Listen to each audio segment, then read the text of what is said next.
Website आहे लाडकी बहीण योजनेची अधिकृत वेबसाईट। मी तिला एकदा रिफ्रेश केलं आणि या ठिकाणी केवायसी करण्याचं बॅनर आहे त्यावरती मी क्लिक केलं आणि पाहू शकता तुम्ही केवायसी करण्याचं पेजच ओपन होत नाहीये। 31 डिसेंबर पर्यंत केवायसी करण्याच्या तारखेत तुम्ही मुदतवाढ केली पाहिजे, कारण वेबसाईट चालत नाही आणि खूप साऱ्या लाडक्या बहिणी केवायसी करण्याच्या राहिलेल्या आहेत। सर्व लाडक्या बहिणींना केवायसी कंपल्सरी करायला सांगितलं जात आहे आणि 18 नोव्हेंबर शेवटची तारीख आहे जी जाहीर झालेली आहे। पण आज मी एका रिलेटिव्हची केवायसी करत होतो आणि तुम्हाला लाईव्ह दाखवतो। आता हा मोबाईल आहे, वेबसाईट आहे लाडकी बहीण योजनेची अधिकृत वेबसाईट। मी तिला एकदा रिफ्रेश केलं आणि या ठिकाणी केवायसी करण्याचं बॅनर आहे त्यावरती मी क्लिक केलं आणि पाहू शकता तुम्ही केवायसी करण्याचं पेजच ओपन होत नाहीये। आता उरले आहेत तुमचे 13-14 दिवस आणि 13-14 दिवसात हे 2 दिवसापासून असा कार्यक्रम चालू आहे वेबसाईटचा। केवायसी करतील तरी कुठून लाडक्या बहिणी, आणि जर असं चालत राहिलं तर बाकीच्या लाडक्या बहिणी सुटतील आणि मग त्यांचे हप्ते जे पात्र असूनही अपात्र ठरवले जातील।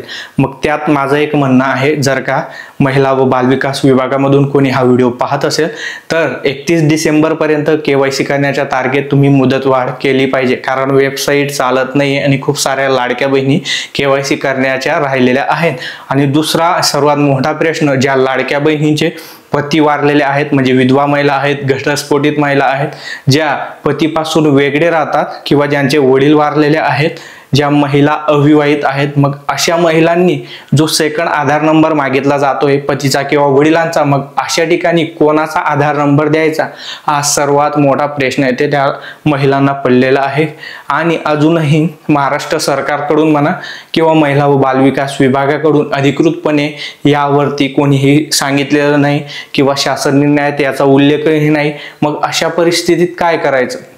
आता तुमचे 13-14 दिवस बाकी आहेत आणि आम्ही जे व्ह्यूअर्स आहेत आमचे, जी इंस्टा फॅमिली, फेसबुक फॅमिली किंवा यूट्यूब फॅमिली, आम्ही सांगत होतो की सरकार याच्यावर काहीतरी तोडगा काढेल। न्यूजपेपरमध्ये येतंय, न्यूज चॅनल्समध्ये येतंय, परंतु यावर अजूनही काही तोडगा नाहीये।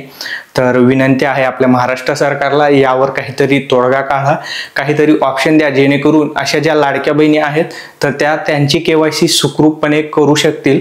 आणि याबद्दल काहीतरी अधिकृत माहिती तुम्ही दिली पाहिजे सोशल मीडियाच्या माध्यमातून किंवा GRच्या माध्यमातून।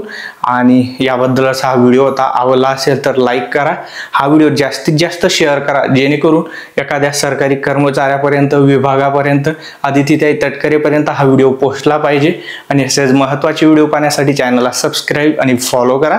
हा व्हिडिओ शेवटपर्यंत पाहिला असेल तर तुमच्या सर्वांचा धन्यवाद।